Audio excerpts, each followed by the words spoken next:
All right, welcome to my lunch break in the car. So today I thought it would be good to talk about what minimalism is.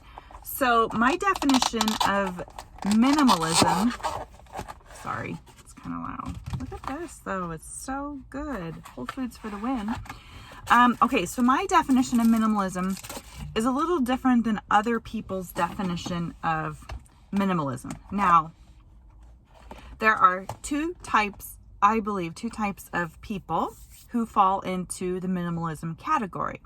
The first type is like the videos you see on YouTube of like people they hardly own anything.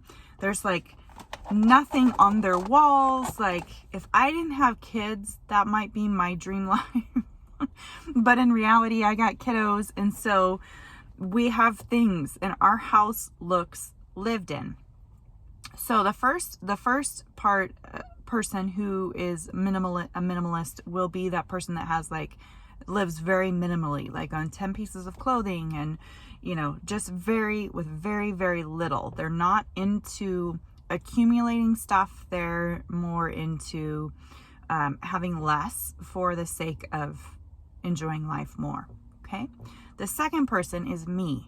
This is a kind of person who loves to simplify, who loves to live with less, but isn't as extreme as the previous person that I just explained. And the reason why I believe that you can define minimalism to be whatever it is that you want it to be, because everybody's level of stuff is going to be different. You will notice when you have too much because your anxiety and your stress levels will rise. You will notice when you get rid of so many things and you feel at peace. And that is the right amount or the right kind of minimalist to be. I hope that makes sense. Like, you get to define what minimalism is to you. And that, once I realized that, it was so freeing, because no longer did I try and Marie Kondo my whole life, which is fantastic if everything can be organized and simplified, but this just wasn't realistic to me. So my definition of minimalism is, figure out that amount that keeps you happy and sane, and let go of the rest that doesn't. So I live in a small house. My house is 800 square feet, so super, super small.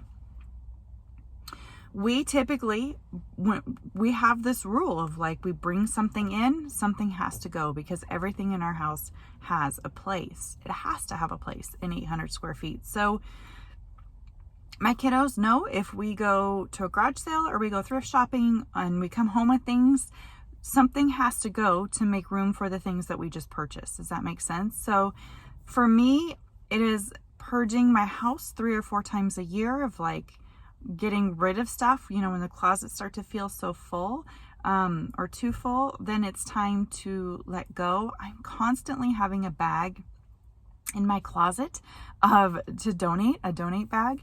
And so once that bag fills up, I take it to our local donation place, and we purge and we get rid of things. And so to me, that feels good, because I'm not trying to fit into the box of rules or somebody else's definition of minimalism.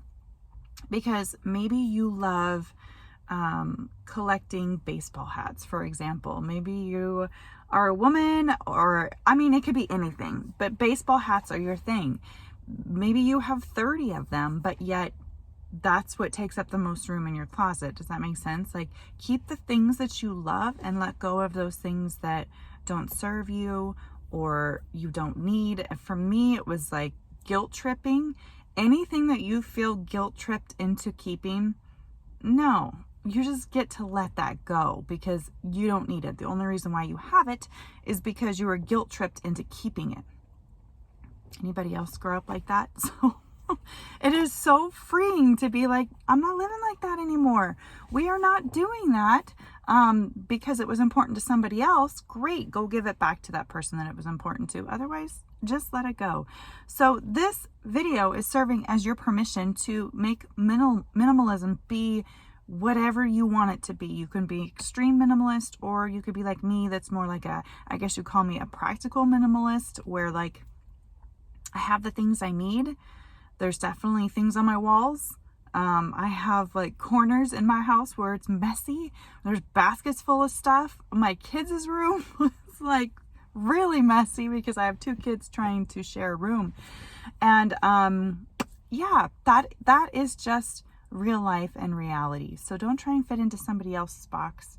Make minimalism work for you. All right. Have a good day.